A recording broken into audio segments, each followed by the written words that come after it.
Hey guys, it's Dan with Farmscape Foods and Catering here again. I hope you're doing well this week. You guys have been keeping us really busy with our online ordering. I appreciate that.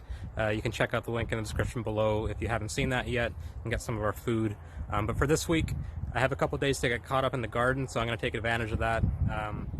We've started to dip our toe into growing some of our own food. That's pretty important to me. I'm passionate about agriculture as well as food.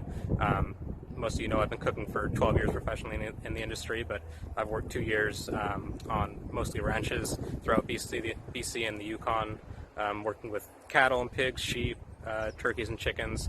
But growing produce, that's something I haven't done much of, so that's what we can do where we're stationed right now. So we're dipping our toe in. We've tried a few new things this year. We're using some landscape fabric to keep some of this grass at bay, hopefully keep things a little bit lower maintenance for us this year. But yeah, I'll show you guys how I'm going to get some beds ready, get some fabric down, and get some of our seedlings in the ground this week. So enjoy.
Alright guys, rapid garden tour here. This is our slug bed.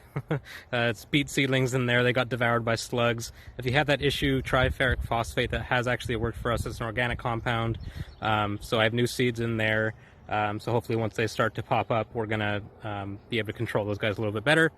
Our herb bed, tomatoes and peppers over here. You can see I went to town with landscape fabric, new for us this year, hoping to do a better job of keeping some of that grass away from this area especially. You can see our seedlings, they're looking pretty weak. They're just not very hardy for our tomatoes. Peppers look okay. But yeah, the tomatoes, they got stringy, you know, not enough light. So that's something that we're going to focus on next year, is doing a better job starting our plants. But we do have a bunch of starters that we got elsewhere that are waiting to go in the ground that are going to help kind of buoy that for us. So winter squash here, we have buttercup and northern Georgia. That's a sad little guy there, but you know, these guys actually, they'll bounce back. They looked like this last year too, and they did quite well for us. We had a good yield. This used to be our sunflower bed, but the elk would reach over the fence here and just devour them. So I have this string over here because I had radish seedlings, and the birds actually, they went after the radish seedlings. They would just pick them up and leave them on the ground. So that string's kept the birds away for the most part, but we're still having issues with slugs in that bed. So we're gonna have to do a better job there. Carrots are doing well here. You can see they're coming up. I'm excited about that. They're super young, so once they get a little bit bigger, then I'm gonna get in there with the hoe and take care of some of the weeds that they're gonna be competing with. Here, there's just some kohlrabi. Again, you won't be able to see it. Oh, yeah, you can. So they're slowly coming up here. I'm excited about those guys too. And then corner of death there. Got some lovage and some grass. So, you know, it's definitely not perfect, but we're doing the best that we can. We're excited just to grow some food and be able to do that ourselves, something that I'm very excited about. So yeah, thanks for watching, guys, and we'll see you next week.